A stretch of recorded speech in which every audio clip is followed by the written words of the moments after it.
La parole est à Madame Marine Brenier pour le groupe Les Constructifs, Républicains, UDI et Indépendants.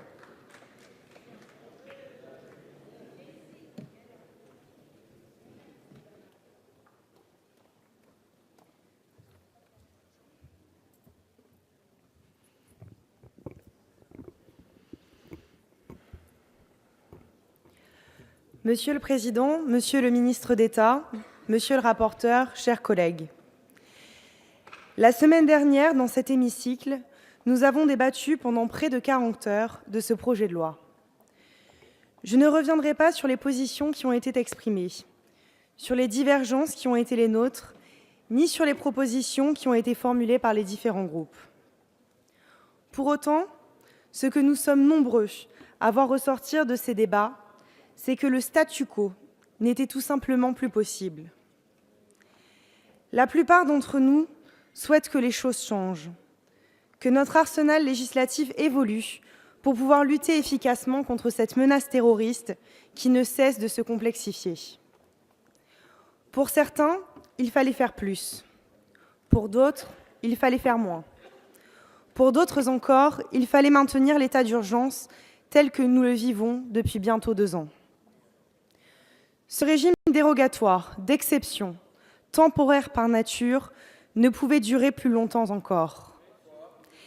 L'état d'urgence était absolument nécessaire au lendemain des attentats du 13 novembre 2015.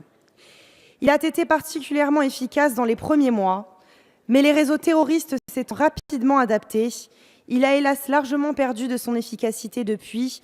En témoigne le bilan des perquisitions administratives, des assignations à résidence et des interdictions de séjour, mais surtout ces terribles événements qui ont frappé nos concitoyens ces derniers mois et que nous n'avons pu éviter. Ce week-end encore, à la gare Saint-Charles de Marseille, en pleine journée, au hasard de la foule, notre pays a été frappé par le terroriste islamiste. Elles avaient 20 et 21 ans, elles étaient cousines. Maurane et Laura ne sont plus, par la folie meurtrière d'un barbare. Notre groupe des Constructifs a demandé la mise en place d'une mission d'information sur la vérification d'identité, la rétention administrative et sur les dysfonctionnements qui ont été mis en lumière. Les Français sont exaspérés. Plus que jamais, nous, représentants du peuple, avons la responsabilité de légiférer pour les protéger. Nous attendions donc avec impatience ce texte proposé par le gouvernement qui devait marquer une volonté claire d'aller de l'avant et une nouvelle ère dans la lutte contre le terrorisme. Mais le fait est, Monsieur le Ministre, que nous sommes déçus.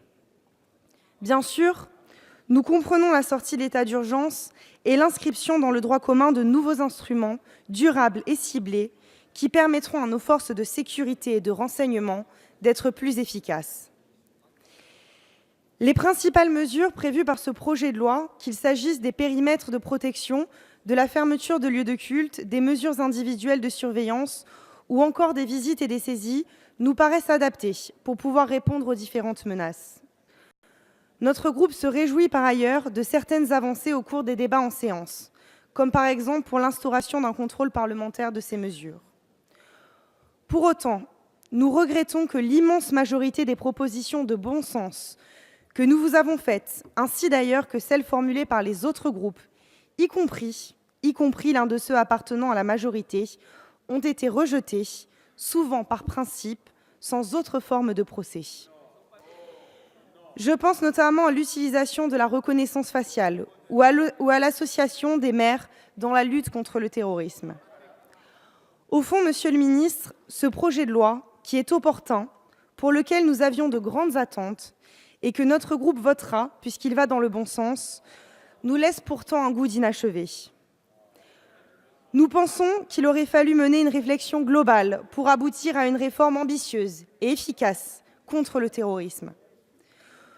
Pourquoi, par exemple, ne pas avoir présenté ce texte de manière conjointe avec celui tant attendu sur la réforme de la procédure pénale? Il aurait fallu associer tous les parlementaires, de la majorité comme de l'opposition, mais surtout tous les acteurs qui peuvent jouer un rôle. Les forces de l'ordre, bien sûr, mais aussi les familles des victimes, les responsables religieux, les associations, agents du service public ou encore les élus locaux. Pour éradiquer le terrorisme islamiste, il nous faut évidemment renforcer la prévention, mais aussi tous les leviers qui restent encore inexploités ou qui le sont de manière isolée, notamment dans les domaines de la défense, de la diplomatie, de l'éducation, de la culture, du social ou encore de la santé. La lutte contre le terrorisme nécessite une collaboration réelle et un travail sur le long terme. La lutte contre le terrorisme doit être un tout et surtout une priorité. La sécurité est la première de nos libertés. Notre groupe continuera de faire des propositions utiles et nous espérons sincèrement que cette fois-ci, vous saurez les entendre. Je vous remercie. Merci, Madame la députée.